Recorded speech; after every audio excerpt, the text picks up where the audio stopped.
केंद्र सरकार ने कल से देश में घरेलू हवाई सेवा शुरू करने का ऐलान किया है, लेकिन कुछ राज्य इससे सहमत नहीं है। उनमें महाराष्ट्र भी शामिल है। उनके मुख्यमंत्री उद्धव ठाकरे ने कहा कि राज्य में कोरोना के हालात के मद्देनजर फिलहाल विमान सेवा शुरू नहीं होगी, क्योंकि अभी इसके लिए हमें और तैयारी करनी है।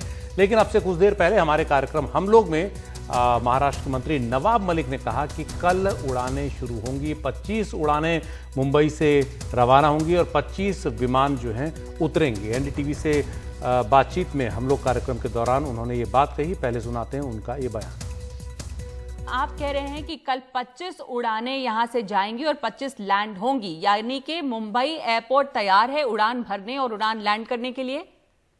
बिल्कुल, चीफ सेक्रेटरी साहब से अभी मैंने बात की। अभी सारी जो भी एजेंसीज है उनके बीच में बात करके ये तय हुआ है कि 25 उड़ानें भरेंगी मुंबई एयरपोर्ट से और 25 लैंड होगी देश के अंदर, और धीरे धीरे ये क्षमता बढ़ाई जाएगी। लेकिन ये भी बात साफ है कि बिना चर्चा किए, बिना तैयारी के मोदी सरकार ऐलान पे ऐलान करती है और लोगों को परेशानियां बढ़ाने का काम होता है। से हमारे सहयोगी सुनील सिंह हैं। सुनील, महाराष्ट्र के मुख्यमंत्री उद्धव ठाकरे कह रहे थे कि अभी हम लोग तैयार नहीं हैं। राज्य के जिन शहरों में हवाई अड्डे हैं, बड़े हवाई अड्डे, वहाँ वो सभी रेड जोन में हैं, चाहे वो मुंबई हो या नागपुर हो।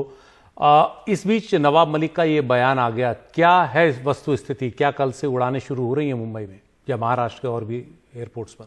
जी, जिस तरह से कल से असमंजस बना था, अनिल देशमुख का ट्वीट आया, उसके बाद मुख्यमंत्री ने भी साफ किया था अपने बयान में कि सिर्फ जो इमरजेंसी जो यात्री होंगे या फिर जो छात्र होंगे या जो फंसे होंगे कहीं, उन्हीं तरह की कुछ इन्हीं जो है तो बहुत ही गिनी चुनी फ्लाइट जो है कि लैंड होगी या उड़ने दिया जाएगा।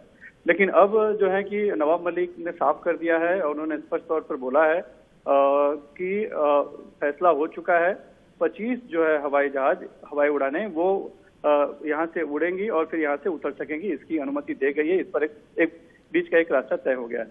मैंने भी उनसे अभी फोन पर बात की और स्पष्ट पूछा कि क्या ये वो फ्लाइटें तो नहीं होगी जो कि जिनको बहुत जरूरी है आना, मेडिकल इमरजेंसी वजह से या फिर फंस गए थे छात्र, उस तरह की? तो उन्होंने कहा नहीं, ये उससे अलग है, यानी कि सामान्य उड़ानें भरी जाएंगी और यहाँ पर लैंड भी करेंगी।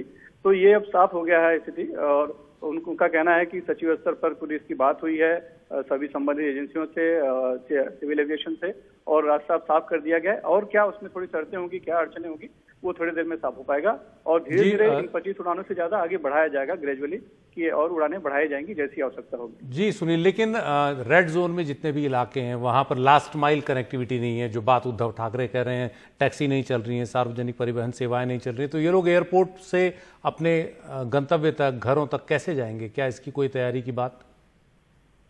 देखिए सुशील, अभी इस तरह की बातों की स्पष्टता होनी है कि क्या तय हुआ है उसमें।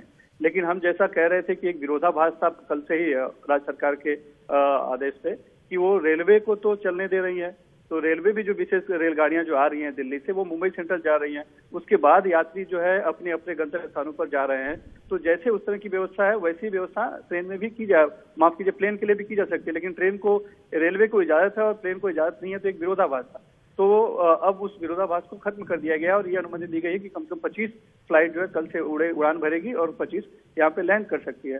तो एक तो जो पहले रेलवे का जो नॉर्म्स है वो है कि टिकट जो है वो अपने आप में ई पास की तरह माना जाएगा, लोग उसे दिखाकर जा सकते हैं, नाकेबंदी पे पुलिस रोकेगी नहीं।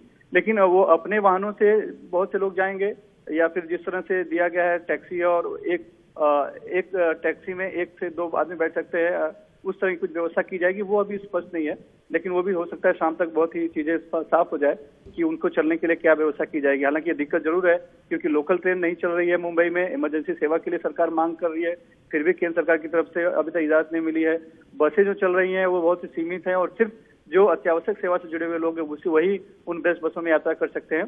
तो एक कनेक्टिविटी की शहर के अंदर वो एक दिक्कत जरूर है इस समय, लेकिन उसका कुछ न कुछ रास्ता जरूर निकाला जाएगा, क्योंकि 25 उड़ानों की अगर इजाजत दे दी गई है तो स्वाभाविक तौर पर आगे की व्यवस्था सरकार को करनी होगी।